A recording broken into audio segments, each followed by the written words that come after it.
Et c'est la douche froide de Guy Carlier. Bonjour Guy. Bonjour Guillaume, bonjour Julie, Bonjour. bonjour à tous. Alors tous les projecteurs sont braqués sur DSK, sous la douche, tous ceux qui pensaient passer entre les gouttes. Oui, de tous ceux dont les conneries sont passées inaperçues en raison donc de l'actualité descanienne.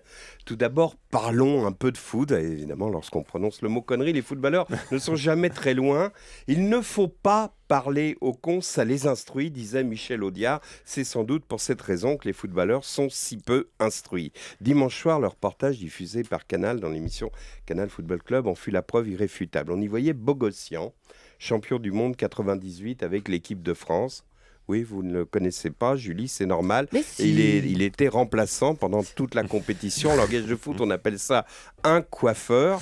C'est vrai, hein, sur ces images donc, de Canal, on voyait Bogossian assis dans un vestiaire à la fin d'un match de vieille gloire et de vieux anonymes, donc, comme lui, qui riait comme on rit dans tous les vestiaires de foot à la fin d'un match. Sauf que ce match-là était un peu particulier. Il se déroulait à Grozny, en Tchétchénie, à l'invitation de Ramzan Kadyrov, président de la République russe de Tchétchénie, dictateur notoire, et qui organise des matchs de foot pour se faire une image.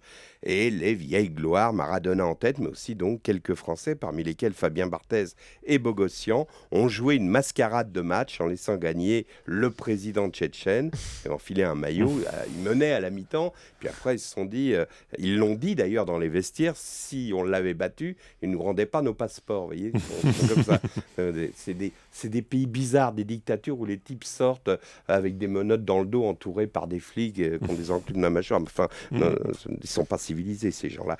Alors donc, Bogossian, on le voyait dans le vestiaire, il regarde la caméra et à ce moment-là, le chef de la police vient lui remettre un cadeau, un énorme écrin contenant une montre non moins énorme, sertie de diamants.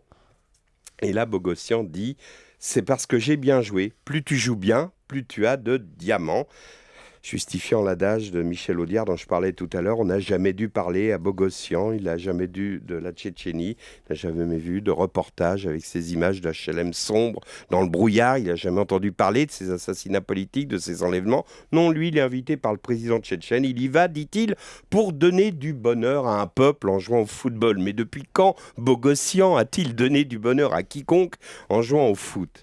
Finalement, j'ai peut-être exagéré, peut-être que Bogossian n'est pas con, comme je disais, mais tout simplement qu'il joue au con quand il dit qu'il n'a pas touché un centime pour cette pantalonnade à grand spectacle, tandis que Maradona reconnaît avoir touché $1 million.